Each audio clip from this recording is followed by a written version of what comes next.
नमस्कार, मी सद्दाम मुस्लिमुल्ला. आपण पाहतात एसएम नेटवर्क प्रस्तुत फिफोल मराठी. चला तर पाहूया आजच्या ठळक घडामोडी. इचलकरंजी शहापूर जुन्या वादातून एकावर चाकू हल्ला. पैशाच्या देवाणघेवाणीतून झालेल्या वादात झालेल्या चाकू हल्ल्यात एक जण गंभीर जखमी झाला.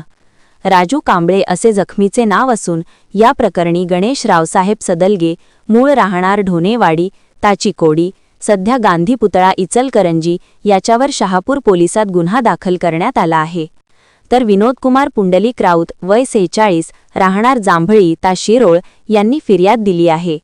फिर्यादी विनोदकुमार राऊत हे बॉयलर कॉन्ट्रॅक्टर असून जखमी राजू कांबळे हा त्यांच्याकडे कामास आहे. संशयित गणेश सदलगे हा सुद्धा राऊत यांच्याकडे कामास होता. त्यावेळी राऊत यांनी त्याला उसने पैसे दिले होते. गणेश हा काम सोडून गेल्याने पैसे परत देण्यासाठी राऊत यांनी त्याच्याकडे तगादा लावला होता.